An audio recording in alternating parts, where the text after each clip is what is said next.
Welcome to Jackson Lewis's podcast, We Get Work.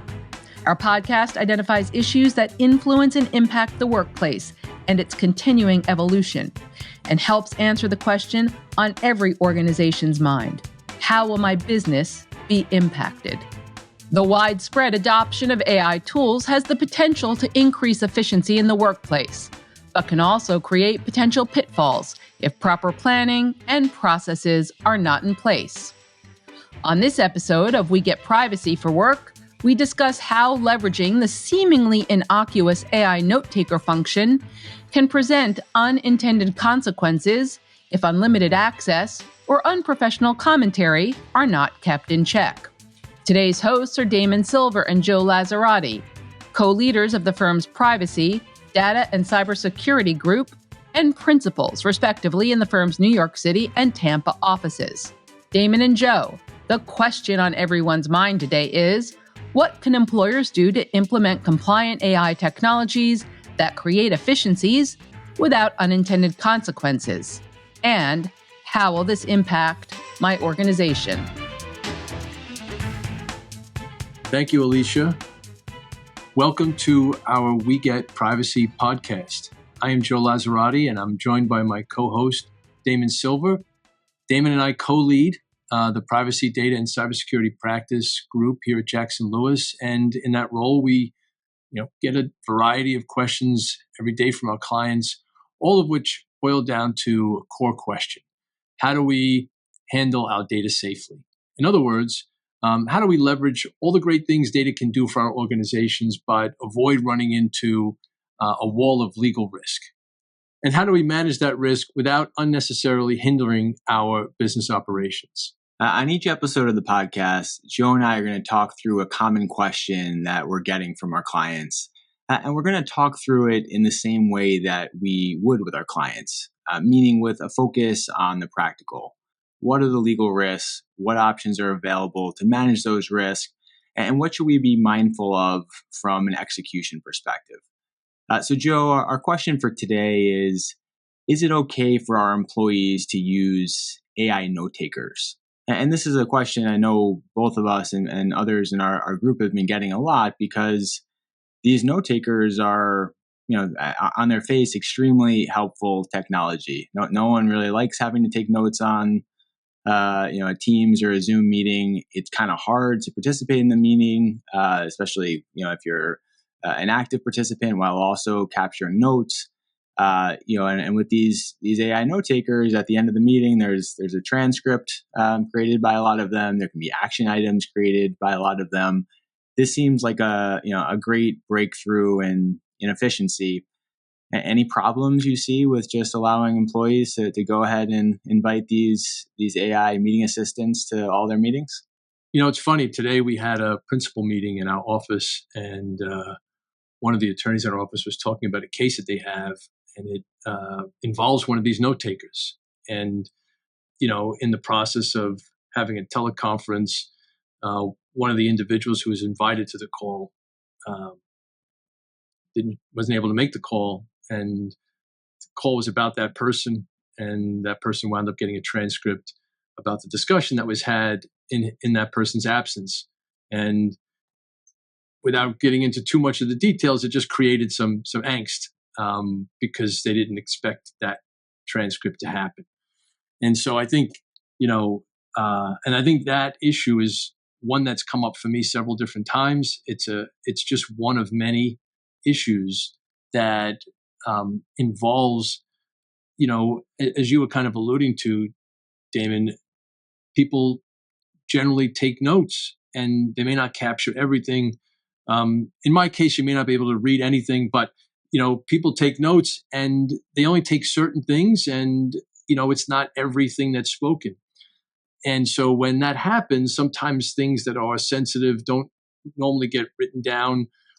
But if they do, the person kind of understands that and tries to take steps to minimize who gets access to it or where it's saved. Whereas here, one of the issues, and there are many, is how do we handle when the note taker captures everything, including, the banter that goes on during the call starts officially. Sometimes people get to the call late, or it's a sensitive call and there's some information that is personal or certainly business confidential information, and now that information gets circulated or it gets saved somewhere, and the question becomes, where is it saved? Who has access to it? Is it secure?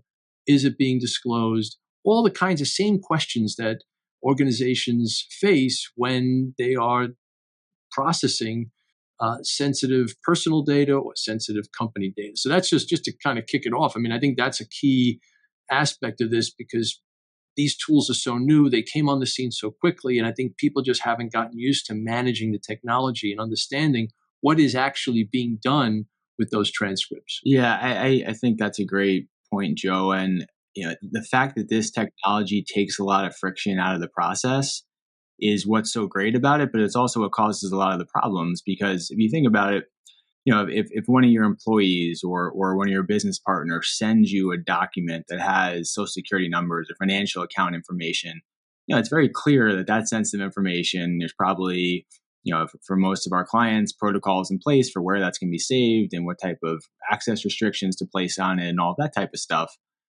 But when you have, and it's unlikely to be a social security number that's discussed during a meeting, but you could very easily have discussion of someone's health condition, their upcoming procedure, their family member's condition. You have discussion of their religious affiliation. You could have discussion of their sexual orientation. You could have discussion of certain legal activities they engage in, drug use, for example, that might be casually mentioned, or going out and getting drunk the night before. There's a lot of things that people would kick around, as you pointed out, before a meeting, during a break in a meeting. No one would ever think to take those down in notes, but here you now have a transcript of all that information, and it needs to be vetted by someone to figure out, what needs to be done with it. For example, if we are dealing with medical information or sexual orientation or religious information, in the same way that, if we somehow otherwise learned about an employee's membership in those protected categories, we want to take certain steps to make sure that we weren't making ourselves more susceptible to a claim that some future employment action was based on those characteristics. We need some way of doing that here. And that's a challenge, because if you just think about the volume of new documents and data that's being created, it's kind of daunting. And if people have to go through and review every one of these transcripts and escalate certain things, you lose some of the efficiency. So Joe, how are you advising clients on how to manage this? Because clients obviously don't want to put too much process in place so that they lose the efficiency, but at the same time, they can't allow this unstructured data collection to just go completely unchecked. I think it sometimes depends on the different circumstances. In the healthcare space, some clients are using this to keep notes of patient encounters, and how does that work? Or, obviously in HR, you're seeing this used in different contexts. Sales meetings, right? And so I think you have to think about that. But I think it starts with, the first thing I think is understanding what platform are you using. Right? Are we using an in-house platform that the company has developed and understands, or is it, do we want employees to use some third-party service that can perform a similar function? But once you kind of understand that, your business, how you want it to be used, probably some policy or even FAQs. I think just education is a good starting point. So, employees, who you want to use it. Maybe you want to decide some part of the population should use it and can use it, and some shouldn't. But some, communication, maybe even FAQs, so people really understand what's happening, and then maybe some kind of clear instruction about how it is you want that data, assuming you anticipate that there might be some sensitive data that needs to be protected. How do you manage that? And then certain context, right? I mean, we didn't talk about this, but suppose you have a call that you intend to be privileged, and you don't want third parties to get access to that. You may need contextually to say, okay, in this situation, we need to do this. And in that situation, we need to do that. So people understand, not just that we have to keep it confidential or secure, but now we also have to limit access in a way that preserves privilege. So I think, to me, in short, educating about how to use it to kind of try to avoid these risks. I think that can be done. I mean, you raise a really good point about, you don't want the safeguards to kind of destroy the utility of the tool. But I think that's where I would start. But I don't know, what other things do you think can be done? I mean, to kind of help with this. So I wanted to flesh out one of the points you made, which I think is a really important one, which is that, and this is true for AI note takers, but also, lots of other AI powered tools and lots of other technologies, whether AI powered or not, it's really valuable to get an understanding of what the use cases are going to be. Because, a lot of the risks we're talking about are much more relevant to certain types of use cases than others. And you mentioned a couple of the higher risk ones. If this is being used for patient encounters, for attorney-client privilege communications, for HR meetings, for finance meetings. There are certain types of meetings where some of the risks that we're talking about are heightened, and it probably makes sense to have more rigorous protocols.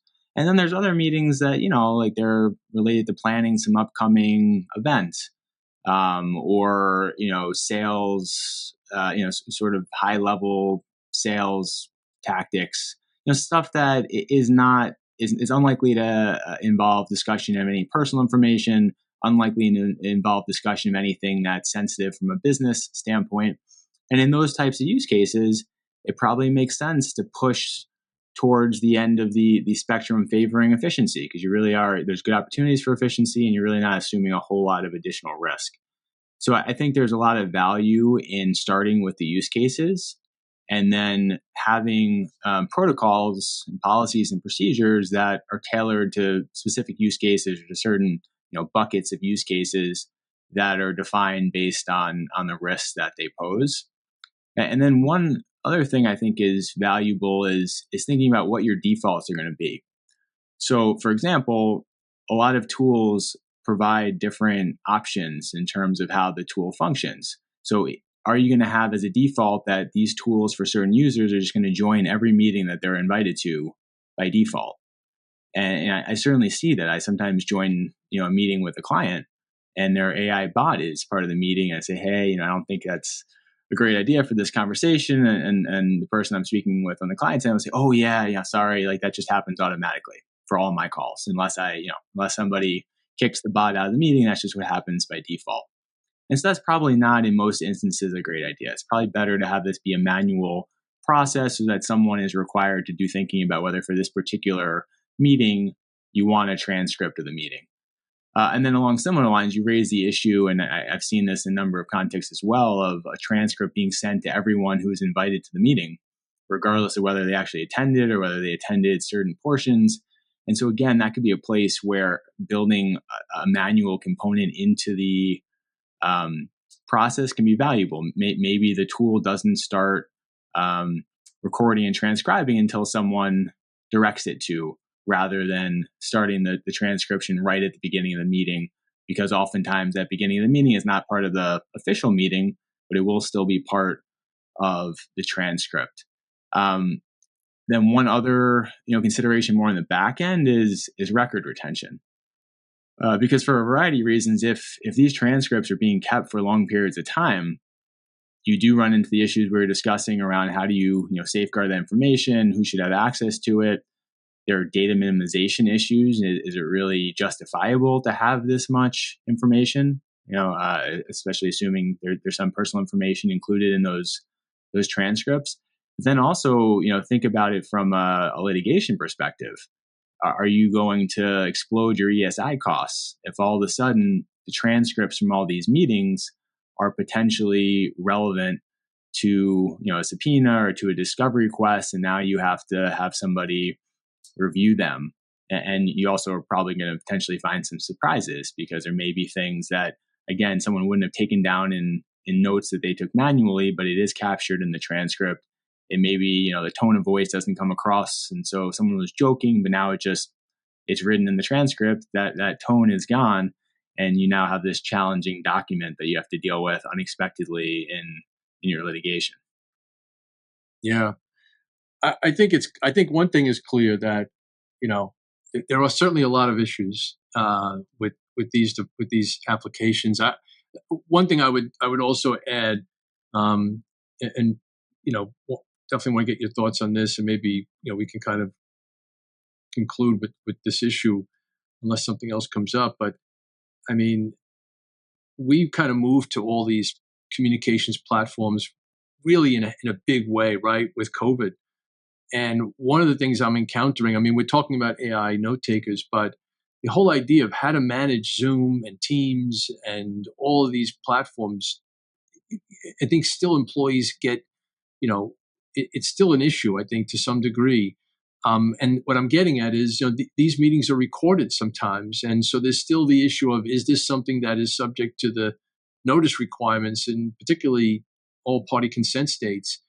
And so what I found is when we're speaking to clients about this, what it turns into, because you kind of ask, well, what are some things you can do? It turns into, I mentioned like a policy, but it turns into a communication platform policy, right? The whole idea of, because the AI note taker is really kind of a slice of that. It's a big slice now because people find it very useful. But, how do you organize these calls, and who do you invite, and what are the best practices? And even if you're not using a note taker, you still may have to think about, if we're recording the call, do we have to get consent? So I do think that you really want to think about how employees are using these electronic tools and devices and applications for all of this technology, because the other thing is there are AI components being embedded into so many different things. And so really understanding where that is and how it applies can really be useful to try to make sure that you're not, having an unintended consequence down the road, which I think in a lot of cases, these note takers did create for employees, like the issue that I raised and some of the things that you were raising, Damon, certainly about the, ESI stuff and where that can lead to problems. So. Yeah, well, Joe, I think that's a great place to wrap. We want to thank everyone for joining us on the We Get Privacy podcast. If you have any questions based on what we talked about today or any ideas for future episodes, you can email us at privacy@jacksonlewis.com. Thanks, Joe, and thanks, everyone. Thank you for listening to Jackson Lewis's podcast, We Get Work. Focused solely on workplace issues, it is our job to help organizations develop proactive strategies, strong policies, and business-oriented solutions to cultivate a workforce that is engaged and stable. Please tune into our next program, where we will continue to tell you not only what's legal, but what is effective. We Get Work is available to stream and subscribe on your streaming platform of choice, including Apple Podcasts, Spotify, and YouTube.